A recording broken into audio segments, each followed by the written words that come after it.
From sunny Southern California, we bring you Meet Bridget. Bring it on, baby!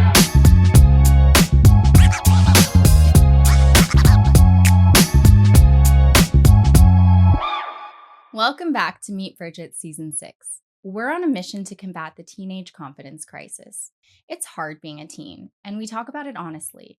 If this is something you're passionate about, stay with us. Meet Bridget is a giant career and life path library and a place where women of all ages and stages can connect on common ground. Each episode starts with a deep dive of our guest's day-to-day lifestyle, and then we tap into her unfiltered teenage stories, making the roots of her success relatable. I'm Asha Gabriel, and I co-host this show alongside my best friend, Keshiia Rosenberg. Chelsea Leigh is a holistic nutritionist, women's strength coach, and content creator with over a decade of experience in the wellness space.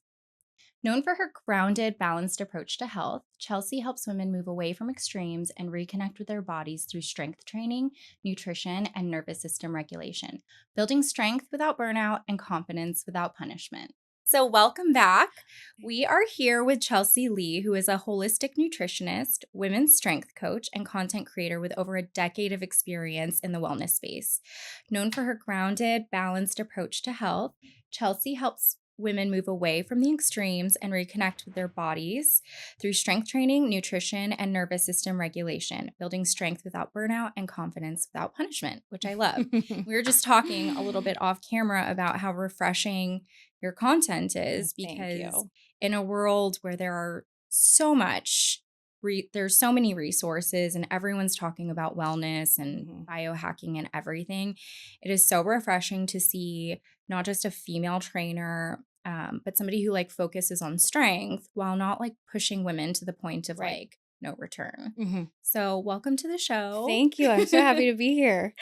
I would love to dive right in, and I would love for you to tell our audience a little bit about what you do specifically, what your day-to-day looks like, and what being a strength coach and a holistic nutritionist means to you. Totally. Well, first of all, thank you for having me. Yes. I'm very excited to talk about this. For a day-to-day standpoint, there's in-person stuff that I do, obviously, with my in-person girls, and I coach them. And then I have online stuff too. And so day-to-day, I kind of try to stack what I'm doing. So if I have back-to-back-to-back in-person clients, sometimes that is a rest day for me. Yeah. Sometimes that is not my best workout. I'm a little overstimulated. I have a lot of thinking to do and programming to do for other people. And so taking that type of day, for example, it's waking up pretty early. I'm an early riser. I love my mornings. I love a slow morning. Yeah. And I really value that. It's very important to me. I will make sure I get centered, because if I can't pour from an empty cup. So I need to make sure that I'm cool, calm, and collected, because those sessions are not about me. I don't need to talk about me. This is your hour. That's why you're here. And that's what it is. So I get centered. We'll go and train. And then I will come home, take a second, kind of decompress, sometimes go on a walk. Then I'll kind of dive into some online stuff and get through like client check-ins that way. But I've been really, really good, and I do not go on my laptop after like 7 or 8 p.m. Oh, good for It's you. so hard as an entrepreneur sometimes to feel like there's never enough work that can't be done. It's hard to turn it off. Yes, very hard. But I've been really, really good about that. But taking the whole holistic thing into account, and I think how overwhelming it can be sometimes to feel like you need to fit this in for wellness and you need to do this. Sometimes you just got to float through the day and be like, what am I craving? What do I really want?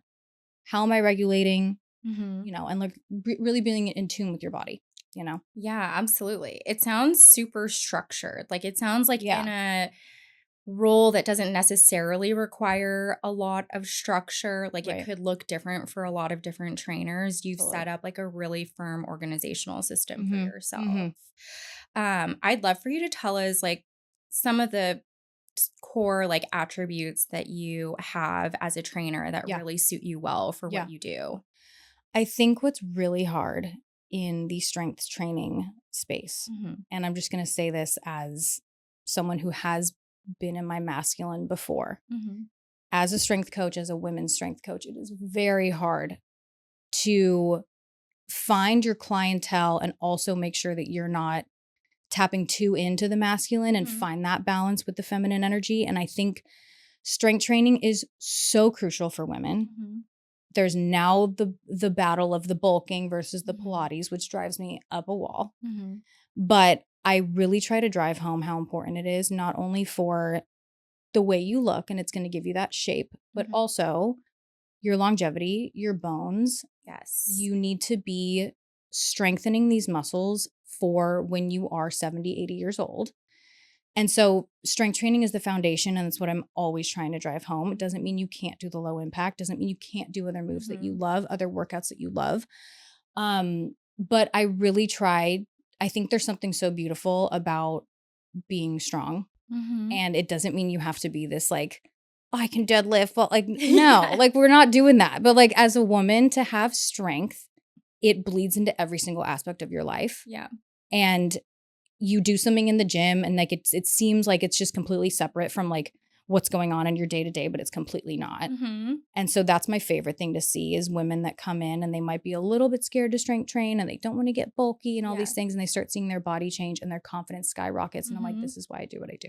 Yes, I love it. Yeah. It's so, you hit the nail on the head so well too with the wellness for women. I mean, for everyone as they age, like we lose bone density, we lose muscle mass, and those things are really precursors to like how well we do with things like Alzheimer's and heart disease later on. So it is like a big deal.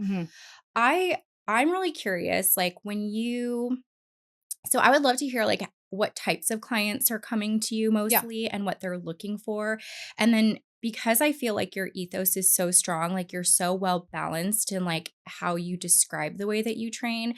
Do you find that you're creating specific programs for women, or you're listening and creating something out of what they want? Right. In terms of the clientele, and I think that a lot of people can relate to this, I think I'm most, what is the word I'm looking for? You are most equipped to serve who you once were, right? And so the majority of the clients that come to me are not with a massive weight loss goal, not saying I have not helped those women in the past, but they are confused.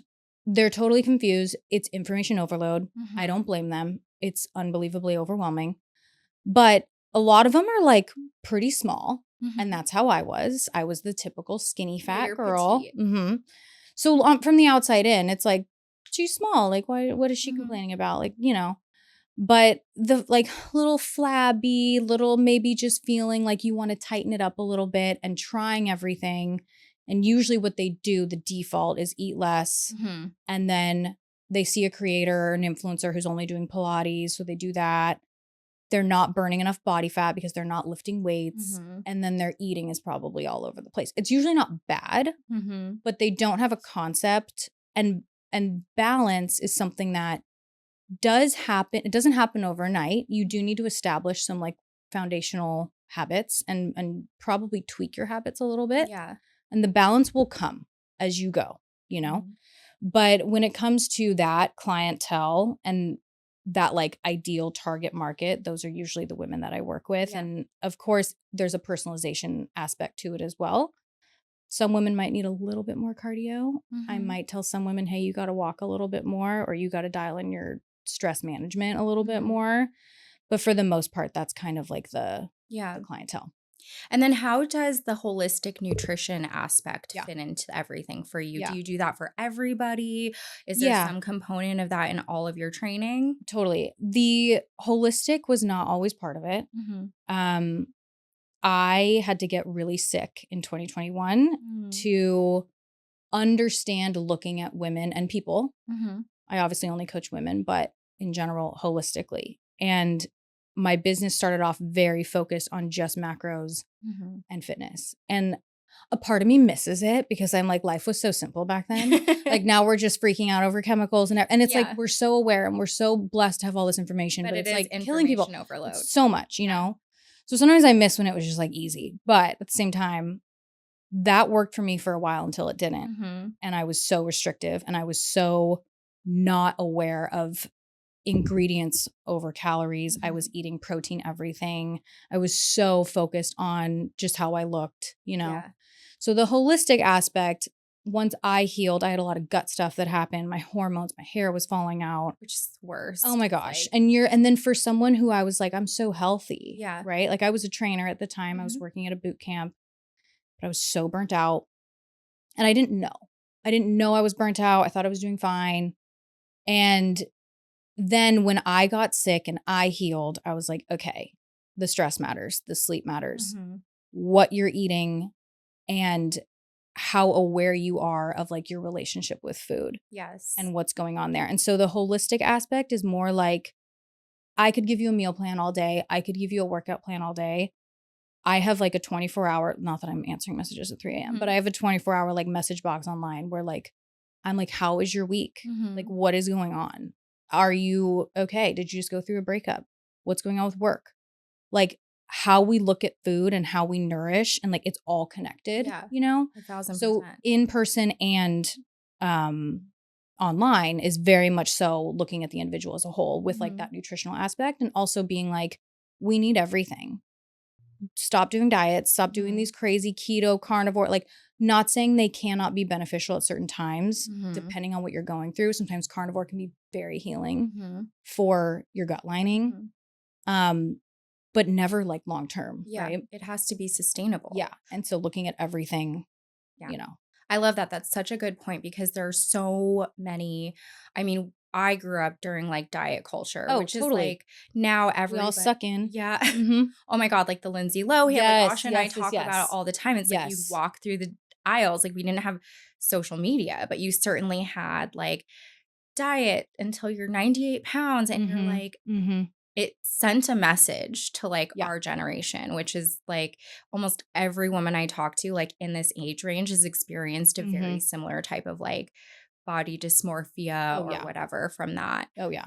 It's so wild, but I love the balance aspect of it and then how you're able to label like these different diets and not like kind of take the power away from them by saying like, it can be helpful at certain times, but not long term. Totally. And that's also with any diet. Like, and also if you do have a specific weight loss goal, I think that's where the balance sometimes can get a little tricky for people because people are like, well, I don't want to diet. I want to achieve this naturally and, you know, sustainably. And that's amazing. And that's what I help you do. And you don't have to give up your favorite foods.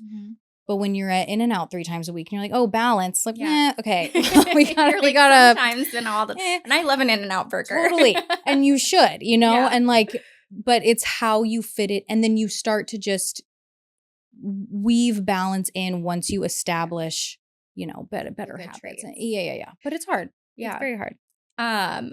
Just out of curiosity, like Asha and I were just talking about this, but we were talking about how like obviously counting macros is like not for the faint of heart. It's so technical because you're like really like you have to get down to like the oils, right? Right. But I felt like it helped me become a better intuitive eater long term because when you understand what your food is made up of, first of all, you're like, okay, counting macros is so hard as it is that you, for me at least, I like just gave up anything that was like not just like a plain meat or like plain carb because I'm like that's easier to count than anything with any modicum of processing. Totally. But you do it for a little while and then like after a while you can actually intuitively eat and be like, you learn. Like 6 ounces. You learn. And that's the thing is like when someone comes in, especially just for the nutrition aspect online, I will give them their macros. Like I'm not saying that like that I specifically don't track.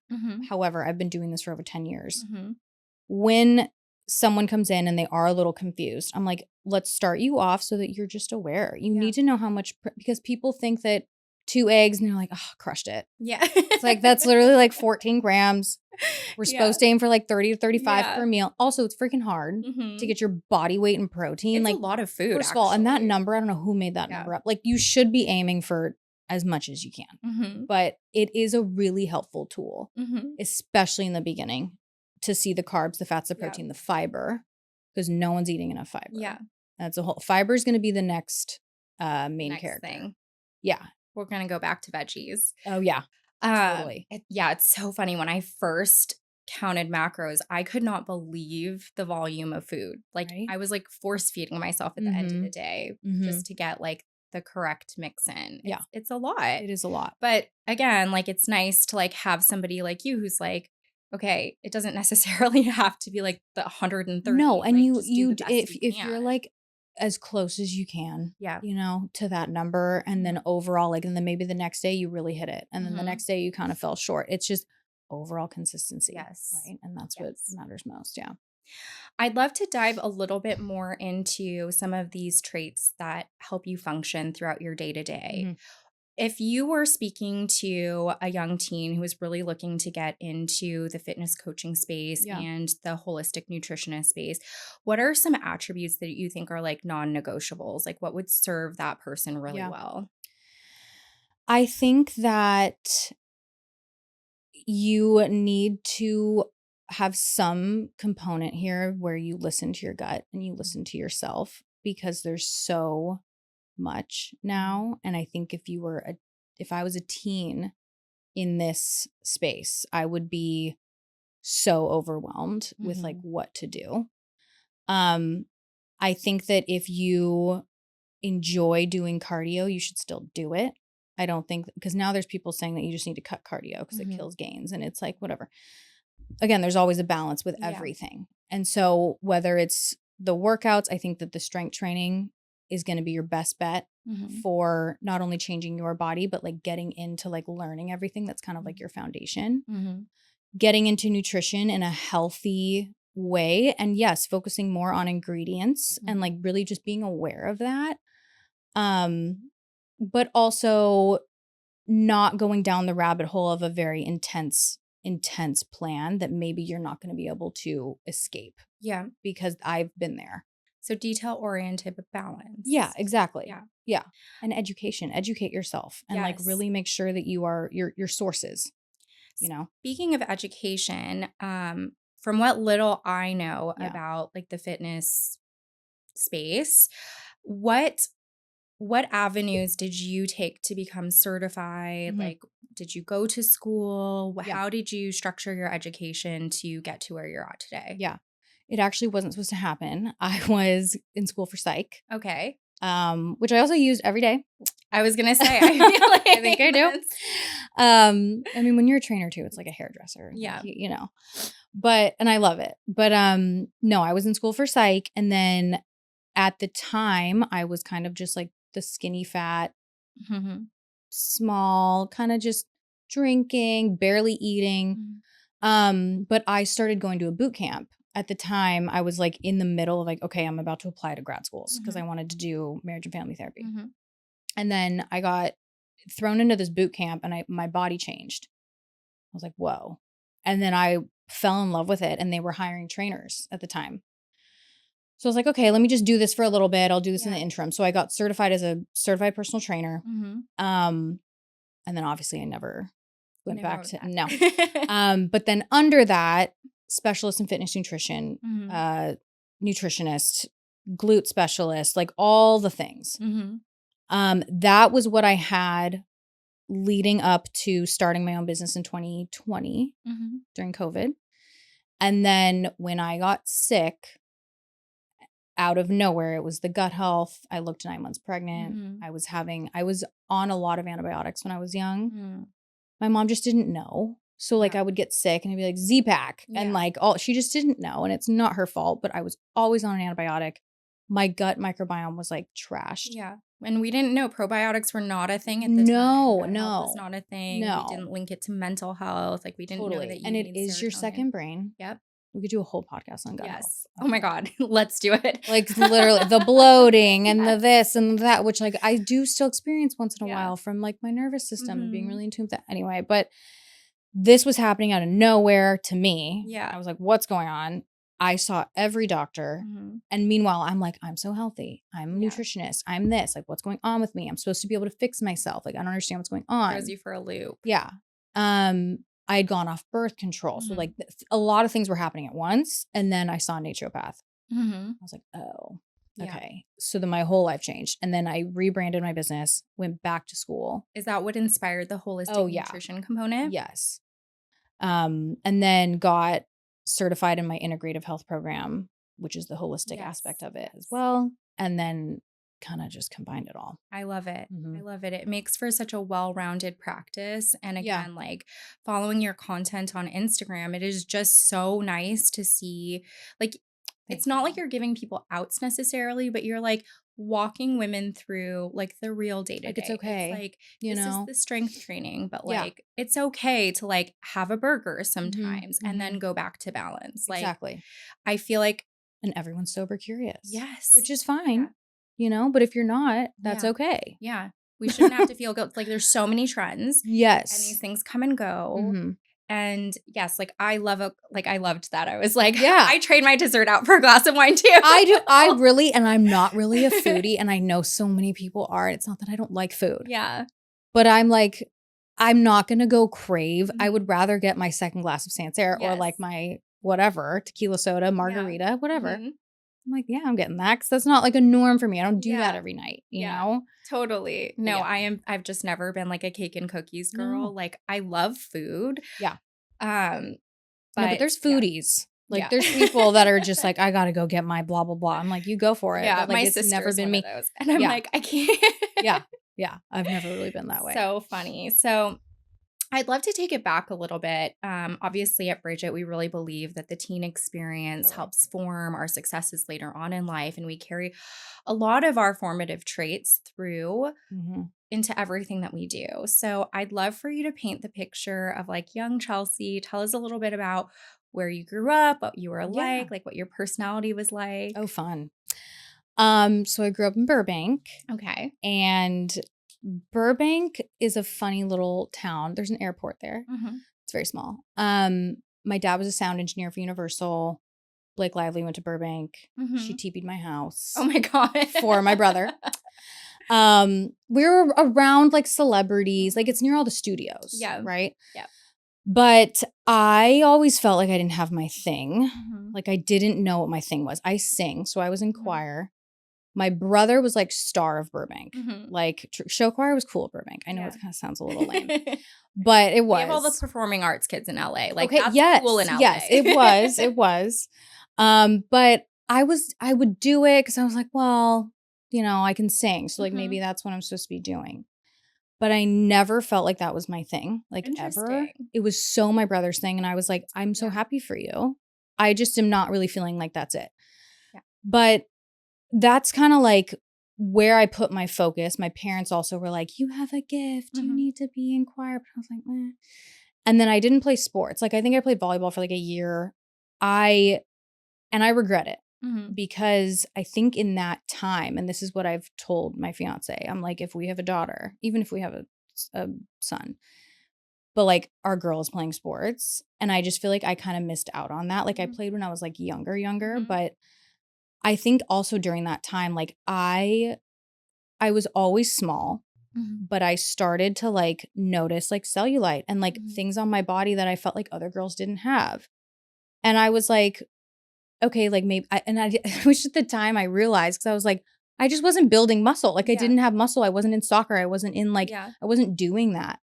And I think that not only is that great for just like your character, you Mhm. know, but I definitely regret that a little bit. And I think I just started to have some body image stuff. Mhm. I started spray tanning like crazy, because if you can't tone it, you tan it, Yeah. you know?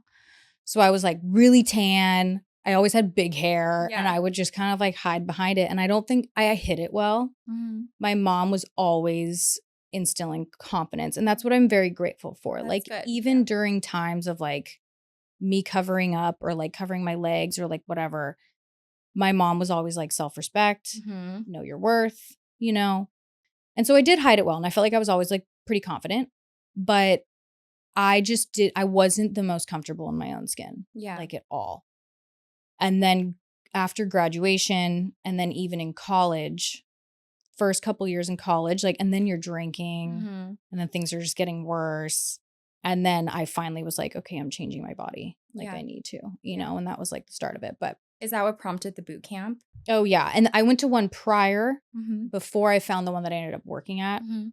But yeah, and that was like, oh, okay. Like and then I feel like I stepped into a position of leadership, and I never really had that. Mhm. Like even in high school, it's not like I was like the quiet kid, Mhm. but I still just like feeling like I didn't have my thing, feeling like I had no idea what I really wanted to major in. Mhm.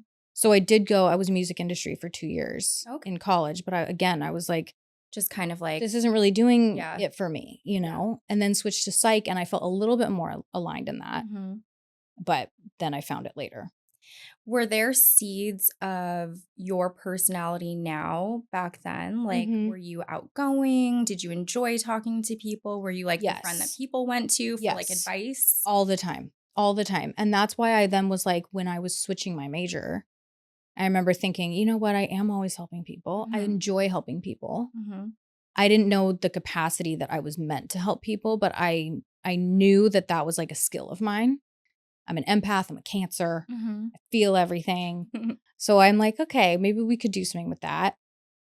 But the seed thing is interesting that you say that, because sometimes I feel like now when I'm talking in my content or I'm helping people, Mhm. I'm like, I know I've had it in me to kind of be, I was outgoing. I've always been a little sarcastic. Like Mhm. I feel like it's been a little bit more amplified Mhm. in this position of leadership.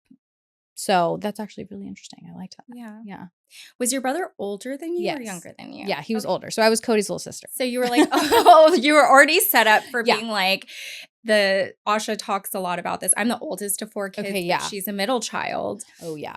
And I mean, I didn't have this experience because I was like, as the oldest daughter, you're figuring things out on Yeah. your own. And then You're setting the example. yeah, you're setting the example. And when I talk to my siblings now, they're like, well, you cast a shadow. And I'm Mhm. like, that's crazy, because I always felt like Right. I didn't know what I was doing. Right.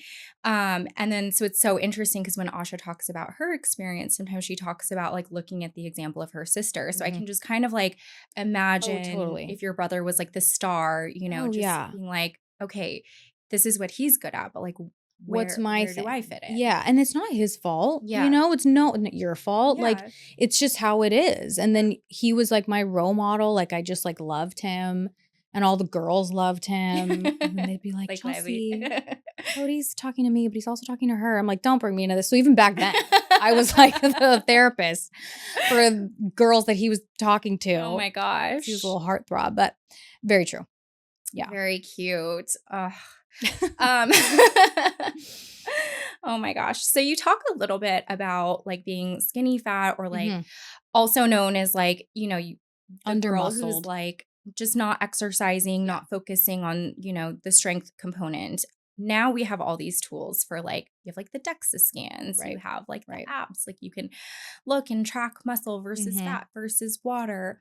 What was it like, did you notice that like you said you started to notice like cellulite, but like were your Yeah. friends in sports, or like A lot did of them, you- yeah. Yeah. I just don't think I made the connection, and I Mhm. think when I was that age, we also weren't really, like, working out, Yeah. you know? And I think maybe that's just my generation. I'm 32. Mhm. I mean, I don't know at the time. I think we would go to the YMCA, like, once in a while, like, after Mhm. school to, like, do God knows what. I'm like, what It's were we even The doing? culture now is like so different for Oh my teens, and gosh. like my brother has been going to the gym I'm since he was sure. like 15. Yeah. And That he's just 20. wasn't Yeah. that just wasn't what I was Mhm. doing. And, like, we just weren't doing that. No hot girl walks, like that wasn't Yeah. a thing, you know? And so again, Which it's I love now. great. Yeah. Yeah, it's a blessing now that I think people are starting that earlier and earlier. Mhm. But no, so that was never really a thing. But I just I would notice and I'd be like, why do I like it was confusing to me. Mhm. I was like, I'm small. Why is she small, but she has better legs than me? Mhm. Why is she small? And I had this like little like pooch, you know, Mhm. it was small. And like, again, I don't think people would look at me and be like, oh, Yeah. Chelsea's No, but you're overweight. comparing, Like, I mean, it's the classic totally. teen girl comparison. Yeah. And I can't even imagine how bad Yeah. it would be now if I had had social media back then, because we didn't. Yeah. Like, I think MySpace and Facebook was like just becoming a Yeah. thing, you know, MySpace. Mm-hmm. But yeah, so I don't think I made the connection of like, okay, it's because you're not doing any exercise. And I think then I would sometimes be like, okay, I'm going to start running every day. Mm-hmm. And I would try it for like a couple days and then ask me if I Yeah. did any, like it just would never last, Yeah. you know? I was totally like that too, where it was like 0 to So 100, inconsistent. so unsustainable. You're like, I'm just gonna run 10 miles in the I morning. know, and I'll be it's fine. like- The morning. Yeah, good luck. Like before school, my mom would be like, "What are you doing?" I'm like, I know. There was like a short period of time where I was Yeah. like on the treadmill before school. And Yeah. I look back at it now and I'm like, God, I hate running. Like what? Why? And I hate Why running was to that a this thing? day. Literally. Yeah. But I think it's just, and that's also the first thing Yeah. that I think you think of, Yeah. which is really hard to try to frame and teach people now and women. It's like Mm-hmm. the cardio is a tool. The Mm-hmm. cardio is great for your heart. The cardio is great for your mental state. Mm-hmm. But like if you are really trying to change the shape, if you're really trying to burn excess body fat, Mm-hmm. you got to lift. Yeah. You Yeah. do. Mm-hmm. One thing that I think is so interesting is you talk about being a singer and Mhm. being talented in that. Your brother was obviously in the performing arts also. Yeah. But you didn't feel like it was your thing. Can you, like, did your parents know? I mean, they were encouraging you, obviously, to continue doing something that you were good at. Mm-hmm. But how did that feel? Like, how did that play into, like, your confusion about what you wanted to do at that time? Yeah. Because for most teens, I feel like they lean so hard into the things that they're good at, and there's not as much permission to be like, okay, let me try something else. Mm-hmm. Mm-hmm. So did you know how to verbalize that? Were your parents No. supportive? And I can't blame them for it. I think they just were like, she's good at it. You don't. They would always say, like, you don't dismiss your gifts. This is what Mhm. God gave you, blah, blah, blah, blah, Mhm. blah. But I remember anytime I had to sing, like, alone, Mhm. like if I had to do a solo or I had to perform somewhere or sing by myself, I would get this feeling in my, like, not a good feeling. Mm. Like it was not like, Not like the good nerves. no, it like wasn't my platform. Yeah. Honestly. And I remember like the first time I ever had to do like a solo and I hated it. Mm-hmm. And my voice got shaky. I hated it. And I was like, I think that tells me something Yeah. that I don't want to be doing this. Like, Mhm. this is not what I want to be known for. This is not what I want to be praised for. This is not how I like want my voice, no pun intended, to be heard. Mm-hmm. And then when I remember when I like to flip flop, but when I got certified at the boot camp, we would lead classes from anywhere from like a small morning class of like 10 people Mm-hmm. to like a 30 to 40 person class. Like they would get Wow. huge. You're on a microphone. It's a whole thing. And I remember she gave me the mic and I was like, I got this. Like I was like, oh my God. Totally like I was different energy. nervous. Yeah. But oh my God, like it became my favorite thing in the world. Mm-hmm. And so I feel like it was never an issue of my voice not wanting to be heard. It Yeah. was just the wrong way. And I can't blame my parents. Again, I Yeah. can't because they didn't know, they were just like, oh, she should do this or whatever. But now we can talk about it. Yeah. Of like things I think I'm really proud of are like that, like Mhm. finding my voice in a way, Yeah. It's really interesting because there's a big component of like that like public speaking Mhm. fear to both of it. What like would you say the biggest differences between like performing a solo versus like coaching a group Yeah. of 40 people? Like Yeah. what's the unlock between one and the other that makes one feel great and Yeah. one feel not so great? I think it's having the confidence, like, you know what you're talking about. And I know that with singing, it's like, yeah, it's a gift. You have it. Mhm. But if you are not feeling right about it, Mhm. I think and I think that's true with like anything. Like it's like trying to fit a square, what is it? Peg into a Yeah. round hole, Yeah. like whatever. So I think when I would teach and coach to a massive room, I was so confident. Like if someone had raised their hand and asked me a question, I'd be like, I can answer you. No, Yeah. like no questions asked. Like I got this, I could do it with my eyes closed. I was like so confident in it Mhm. that I think that's what made it so much more enjoyable for me versus singing was just something that I felt like was like, just like, it was just forced. It was Yeah. it just wasn't it. Plus, you get a little bit of that feedback too. Yeah, Like, exactly. you have people, I'm sure, telling you like this feels great or Mhm, like how do mhm. I adjust this, which kind of speaks back to the teen version Yeah. of you who's like giving advice about Exactly. your brother. Exactly. I was like, okay. Yeah. So you didn't always see yourself as a leader, but obviously, like you have a very clear and confident voice. So how did discovering fitness really help, Mhm. like hone that in for you? Yeah. I say this a lot, but when you change your body, you don't just change your body. Mhm.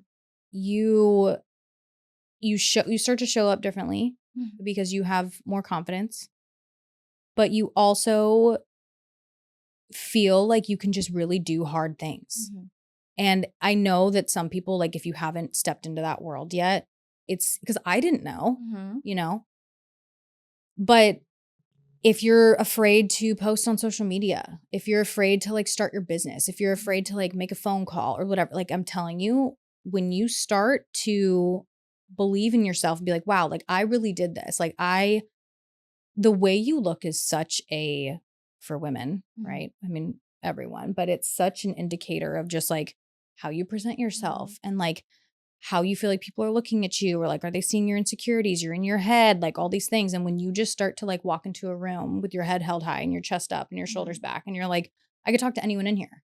Like I not to sound like big headed or anything. It's just like, I know who I am. Mhm. And I feel like I can have a conversation with somebody so different than me, but I can ask questions and I can converse with you. And like, you just stand a little taller.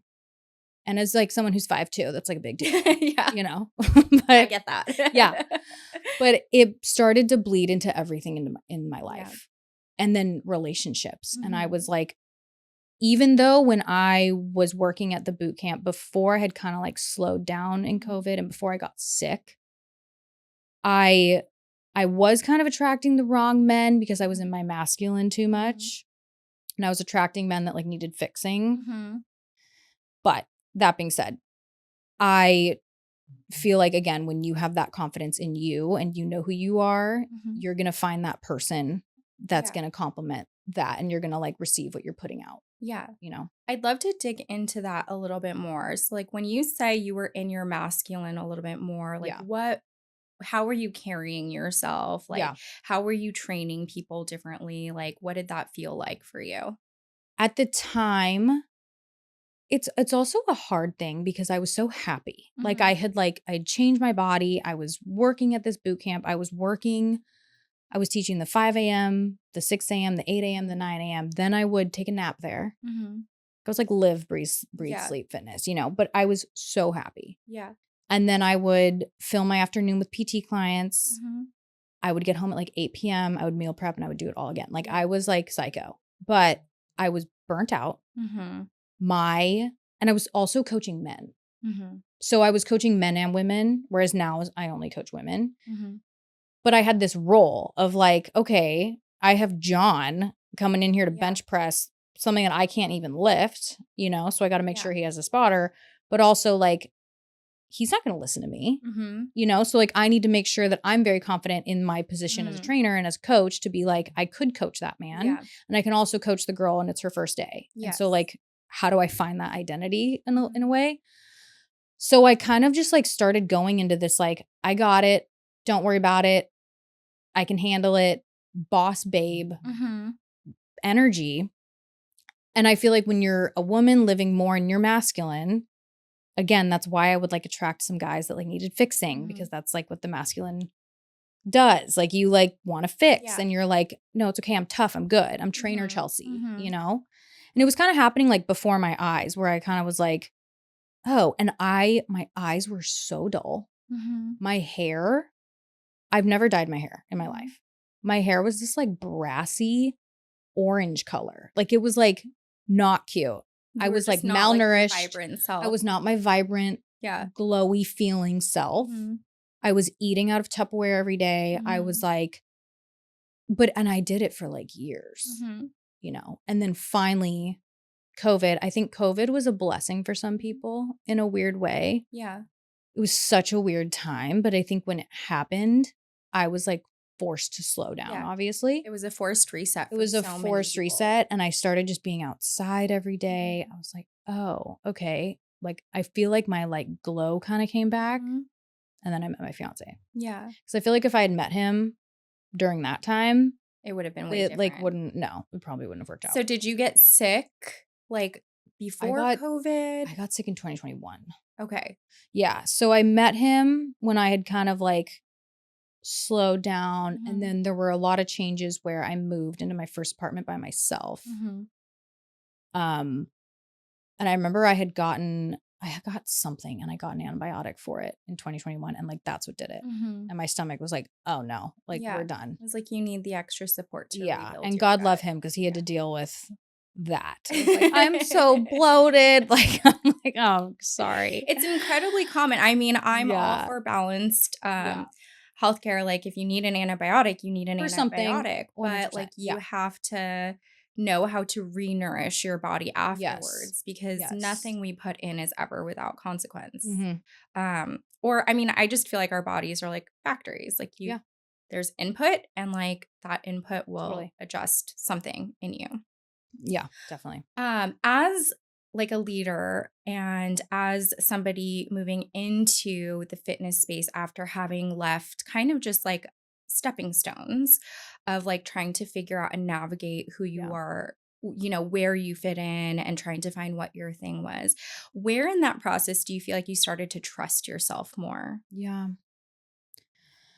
I think it's normal to experience imposter syndrome once in a Mhm. while. Like we all have it, you Mhm. know?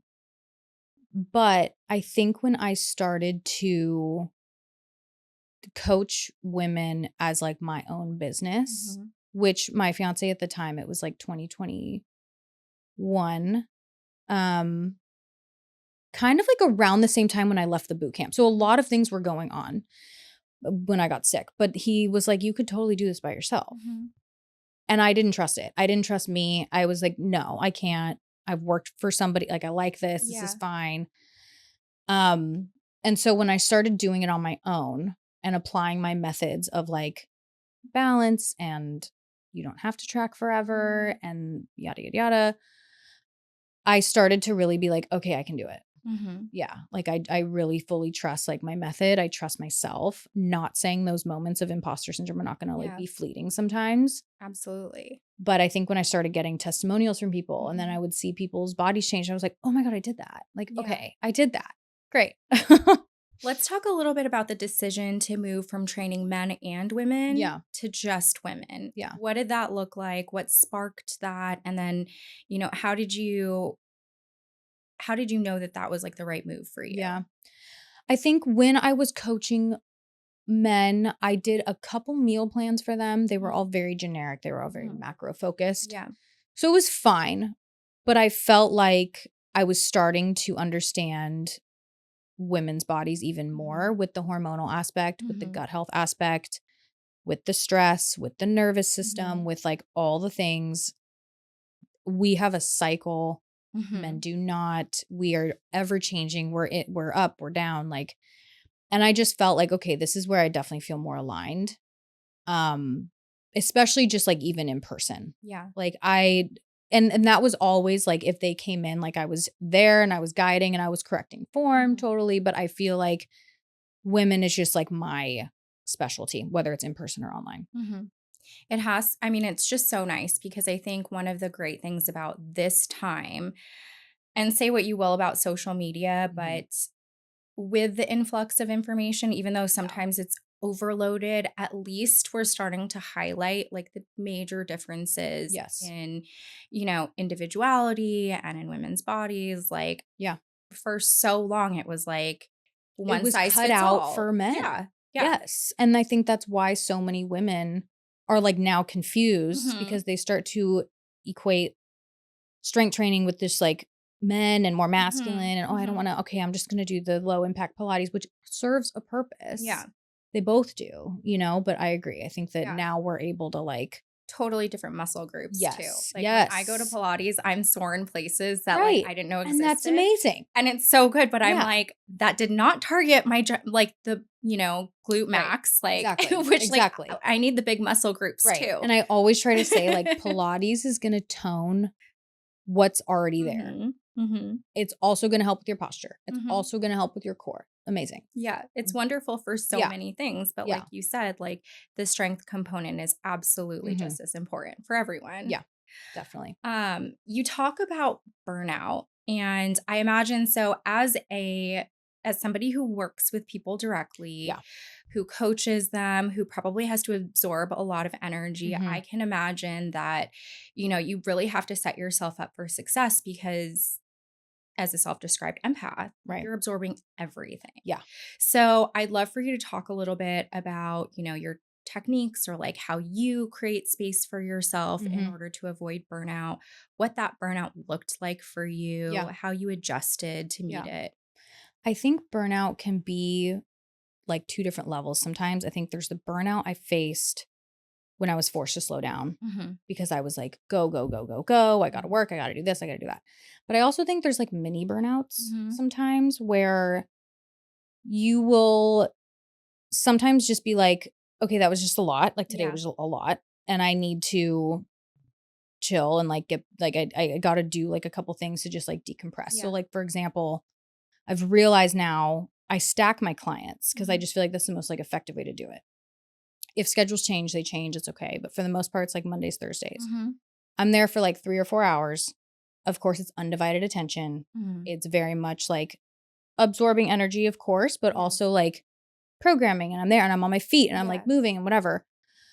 And so I now schedule that as like, that is my day to not try to put myself through my best strength training workout Mhm. right afterwards because I'm overstimulated and I'm hungry. Yeah. I want to go home and I need to chill for a second. Yes. And so I try to like live in a structured way without being too structured.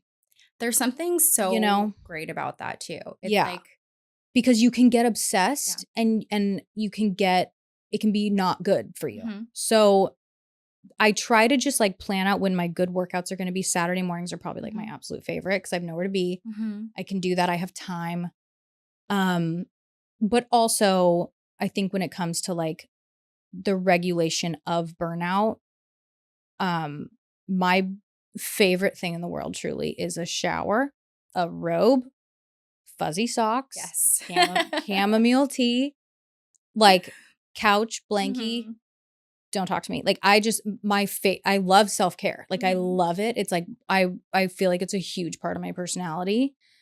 But I also am like it never feels forced. And I think if it feels forced, you're like, why am I doing this? Mhm. Because now we've got the trampoline and the vibration plate and Yeah. the face masks and like all these freaking things that are so great. Yeah. But I feel like people are fitting them in because they need to just do it and they need to check Mhm. a box. So I make sure that like if I've had a day where I feel a little overstimulated, I soaked up a lot of people's stuff. I will always try to go on a walk because you never feel worse after a walk. Mhm. And then if I have computer work or something, I'm like, you know what? Can it wait till tomorrow? Or could I knock it out? And if it can wait till tomorrow, it is fuzzy socks, couch. It is Yes. chill, and it's just, and every day looks different, Yeah. but burnout never leads to good. And it's not a flex Mhm. to be sleeping 3 hours. It's Mhm. not cool to be never stopping because then you're not fun to be around. Yeah. And you're like irritable and you're not a good partner and Yeah. you're not a good, And it's so counterproductive too, because if you think about Yeah. it, you're doing all of these things for the sake of bettering yourself. Right. But like, if you're not sleeping well, if you're not drinking water, if you're not Totally. nourishing your body, like it almost crosses out. Exactly. Like, it almost Yeah. cancels it out Yeah. completely because it's like you're not going to build muscle. You're not going Right. to be well rested. Right. I just love how balanced you are. And like, I don't know whether that thread comes specifically from just the journey of having to figure out where you are and like having to figure out where the needle felt best. But I feel Yeah. like you're somebody who's really followed your intuition. Like you said, just leaning into like those gut feelings. Yeah. Self-regulation and nervous system regulation, I think something that you talk about Yeah. in like your work and on your social media. Yeah. How do you feel like self-regulation has helped you in your daily life? How has it changed your relationships? How does it change your day-to-day as a trainer? Yeah. I got introduced to a book actually. Ever since my gut kind of freaked out, Mm-hmm. I feel like I healed. I had like bacterial overgrowth stuff going on, but also there's been a component that I've noticed. I have a very strong like gut brain loop. Mm-hmm. So for some people, when their nervous system is off, they will experience different symptoms. Everybody's different, some like, and it's just like with stress in general, acne, maybe hair loss, maybe they don't have an appetite, maybe they're eating more, maybe that, whatever. for me, my digestion like comes to a halt. Yeah. And I get like, and also I have a very small torso Yeah. and I feel like things in there are just like cramped and things are not moving. And so it'll always happen when I'm like not in tune, not self-regulating. I will notice too if I am rushing for absolutely no reason. Like if I'm in the shower and I'm rushing, I'm like, why am I rushing? Yeah. Or I get out and I'm like, if I'm rushing self-care or if I'm rushing my morning, I'm like, okay. And I also know I start to gremlin around the house. So I put like a cord in like a drawer and I'm like, and Dan's like, where's my thing? I'm like, I'm sorry. I gremlin. Wait, is it like the impulsive cleaning? Kind of. Yes. Like I want the space to be clean. Yeah. And that's how I know my nervous system's a little wacko. That's so funny. You That's know? like such a, I feel like I read about this. It's like, Yeah. in the anxious or like the OCD tendency, something you type can person. control a little bit. Yes, exactly. Yes. Or like you'll throw a bunch of things away because you're like, I just can't deal with it. I need to get it out. So, Right. Yeah. And it's not obsessive, but I Yeah. will notice I do it more. And I got introduced to this book called Mind Your Body. And it's all about the mind-body science. And basically she derived her teachings from this guy who wrote Healing Back Pain. And his method was like, we all have an emotional reservoir where it's stuff from childhood. Let's be real. It's traumatic experiences. I had a really bad car accident in 2019 where I almost died. My car flipped on the freeway. I had to get pulled out. Like it was nuts. Things. Okay. We all have our stuff. Like we all have stuff. And when you keep like, not necessarily, sometimes you're not aware that you're pushing it down, but it's like CEOs just wake up with back pain one day out of nowhere. Like they throw their back out. Yeah. Or like, you know, people have chronic pelvic pain, sciatica, gut issues. So like it's basically this umbrella. It manifests in the body. And like whether you want to go down that whole rabbit hole or not, I'm also very new to my faith journey. Like, very new. I didn't grow up religious at all. But I've just been like praying more. I'm doing things that feel good. And I got this book and it's like very eye-opening about how like things again will manifest in the body. And it also does talk about like nervous system regulation. And I feel like it's such a trend now where everyone's just like my nervous system, like blah, blah, blah. But it's true. And some people need it more than others. And I think you just need to pinpoint, like I just said, like certain things I know when I'm off. Yeah. And then I'm like, how much water did I have today? Yeah. Like honestly, simple, like just like basic things, but knowing kind of like what your body does and the signals to where you specifically can be like, okay, so like I go to acupuncture pretty frequently. I think Chinese medicine is amazing. Yeah. Dialing into like foods even that just don't feel good. Like they eat all warm foods and they have like the greatest digestive system ever, you know? And like I gravitate towards warm foods. So I'm so fitness that I used to eat all cold food. So I was anyway, just thinking about this the other day. So true. Because I, like, there was a time in my life where it was like salad. It's the cold night. LA diet. Yes. The smoothies. Yes. And recently, or at least within the last year, and my body's kind of like shifted back to normal. Like I've had a bunch of pregnancies, like your bodies and your hormones change. Oh, yeah. I'm super inflamed. But I realized that like one of the things that I've been doing is like eating intuitively. So it's like, and all of the foods I've been gravitating like toward are warm foods. Yeah. It's not an accident though. Yeah. And that's how you kind of know like, okay, this is what I'm actually craving. Yeah. You know? Absolutely. Yeah. Absolutely. I'd love to quickly talk about kind of this small shift that maybe big shift actually that you're taking because a lot of your work is entrepreneurial, right? Yeah. So like in addition to the coaching component and the holistic nutrition, you're doing all of that also online, which takes a lot of structure. But you also have this small batch jam company that you're working on with your fiancé, like as if you don't have enough. I know. Right? I know. But how do you fit that in? Oh my gosh. Stay regulated and stay like, you know, on top of everything else. Yeah. It's so funny now that we like have we have a company, like, and it kind of just happened overnight. Yeah. He is a wonderful chef.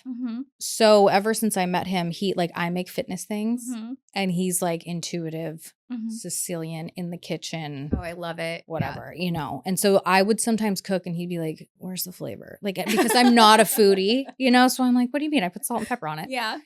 So he's very much So like about that. Yeah. And then It's good balance. a between the good two. balance, you know, and he can eat. He was eating In-N-Out right Mhm. before I got here, Yeah. which is fine. Like, Yeah. but like he can eat a completely different way. Like if I ate like him, oh my God. But it's just how his body is. But basically one night I'll tell you the backstory, but how it's kind of like balanced now. But he was wanting a PB&J because he's 5. And he was like, oh my God, we don't even eat jam. Yeah. Or jelly or whatever. I was like, just make some. We have like Yeah. frozen berries. He made it. He added a little bit of coconut sugar and Yeah. it has this like molasses flavor. Yeah. I've never tasted anything like it. I'm not a jam person. Yeah. Really. So good. So fire. All his friends, everyone has tried it. They absolutely love Yeah. it. So it like skyrocketed. We have a manufacturer. We're going to Oh try my to God, get it into that's like so fun. Whole Foods, hopefully Yeah. in the next couple years. I don't know. But I do all the content for it. I run his Instagram. It's fun though. Yeah. And I think it's something that doesn't require me to tap in to Mhm. my pain points when I'm Mhm. making content. Mhm. It's something that is just fun. Yeah. And of course, he's so annoying. He's like a natural in front of the camera because I'm like, I have to sometimes try so hard. But he just like one take and it's done. Yeah. So we've thrown it in and it's just been fun, honestly. And I think that is great. I love that. It's a Mhm. source of joy. Yeah. And yeah. it's, you know, something that you guys are building together. Yeah. What are some of the pain points that you experience with content creation? Yeah. I mean, and sometimes you have a creative block, Mhm. you know, and also I'm not like a huge creator by Yeah. any means. I have a community that I Mhm. value Mhm. that I feel like I really speak to. Mhm. And I'm grateful that people will also DM me and tell me Mhm. like, hey, this really resonated with me. Thank you. So it's not even about reach. Mhm. It's about like, who am I serving? Right. But Mhm. I sometimes just have to tap into like my own stuff back then Yeah. and be like, how was I feeling at this point? Yeah. And then also taking things that are trending right Mhm. now and trying to make people feel better about it and be Mhm. like, I also am not perfect. I experience sometimes questionable, like peptides. Yeah. Like, do I need to be on peptides? Yeah. Why is everybody else on peptides? Mhm. So, like, taking certain things that I think are shoved down your throat and trying to like tap into the overwhelm that people are Mhm. experiencing, but then also like rewind because that is my ideal client. So, like, Yeah. when you're posting and you have a niche, which also I feel like there's so many rules now about just like stick Yes. to your niche, like stick to. Yes. I do think that you need to have like a consistent way of talking to your Mhm. ideal client, but I also feel like people are craving authenticity more than ever. Yes. And they just want to see you out drinking a marg with your friends. Yeah. They want to see you living. They want to see you like not being perfect. They want to see relatable, Yeah. like Yeah. relatable content that's like, oh, I'm not crazy. And that's I easy. completely agree. Yeah. Yeah. That's easy to create.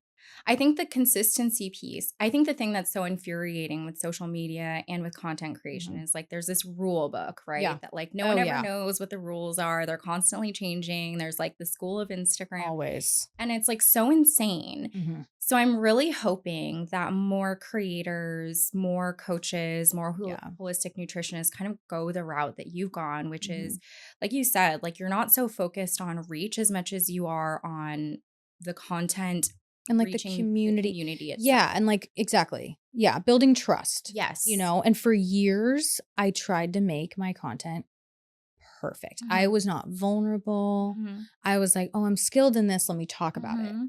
And then the second I posted an old photo of myself, because Mhm. I never did that. Mhm. I didn't want that on there, Yeah. you know, Yeah. but I started throwing it in and I was like, okay, if I get vulnerable, like, and then like, Yeah. I had so many people signing up for the first program I ever Mhm. launched on my app. I was like, what is going on? And it's because I like let go. Yeah. Like I literally let go. Almost like I'm just going to talk about it. I'm going to Yeah. talk about my struggles because that's what people are going through, Yeah, absolutely. you know? When you look back at your entire journey because obviously, like, you didn't know what you wanted to do when you were Mhm. starting out. As a teen, it sounds like you had a really nice childhood, but you, as you said, didn't know what your thing Yeah. was. What's like one of your biggest learnings or takeaways from just, teen Chelsea Mhm. to where you are now? I think not giving up when it gets hard, Yeah. you know? And we all have our hards. We all have Mhm. so many things. And like, I think there was times even where I would like have like freakouts about like what I was going to do with my life. Yeah. Even being like so young, but being in college and being like, oh my God, like what am I going to do? But if you stick with it, and that's just with anything, it's not going to be this. Like it's going to be bumpy. It's going to be rejection. It's going to be like the first gym I ever went to where I changed my body. I remember the owner being like, you know, like being a coach isn't for everyone. So, and like that got in my head. Yeah. And I let it for a little bit. And then it was like, no, like I feel like I'm so meant to do this, you know, and that I was like new and starting out and like, you know, but I think just like not giving up and knowing like if you're being pulled and you're being called and it's like, it's not perfect and it's like messy, just go, like keep going. Yeah. You know, because it'll work itself out. The resilience is such a huge piece. Yeah. In that vein, the final question we usually ask all of our guests is the same question. And I think you've answered it a little bit, but I'd love for you to really do this in your own words. What's one quality that you had as a young girl or a teen? And maybe it's resilience, maybe it's something else, but what's one quality that you had that you maybe didn't realize at the time or notice, but now you look back at and you're just so proud of? Yeah. I think I have like spunk. Because my dad used to always call me that. But I think that's a big part of my coaching business because I make fun of myself too. Yeah. But I also feel like I'm pretty skilled in making people feel comfortable and kind of making fun of them in a way, but being like, stop being a baby, you can do this. Yeah. You know, or you like take yourself so seriously. No. And I think I've always kind of had this like little, like he used to call me Spitfire. That's what he would call me. I think I've always had this little like fire of like, no, like, like, you know, like we can do this. It's going to be fine. Like whatever. And like adding in that little bit of like sarcastic part to it to just not make it so scary. Yeah. I love that. I feel like it lends to that confidence portion. Yeah. You can pass that along to your And it makes clients. people feel comfortable. Yes. You know, and then being just relatable in the sense of like, look, I go through this too. Like it's going to be fine. I think it's so great because I think we need something to kind of level us amongst our community. Like, it's just, it's hard. Yeah, it's hard, like navigating the everyday, and fitness is so important. And there is a way to do it without making it like your whole personality. Exactly. Because a lot of trainers do. They do. And it's okay. Yeah. But also you got to live. Yeah. It's not for everyone. Right. Like, they're like, I feel like you make fitness like so empowering and approachable for people in a way that just is really refreshing. Thank you. So great and so community based. Yeah. So we love having you on the show. Thank I you could so talk much. to you I forever. know. I definitely want to do a workout with you. Yes, absolutely. Can you tell our guests where they can find you, where they can find your jams? Like pimp yourself out. My Instagram is Chelsea Leigh, which I think some people think that's my name, but it's Chelsea Leigh. It's going to be a pretty name. And it's different. So Chelsea Leigh, it's too far gone though. I made it years ago, so it's sticking.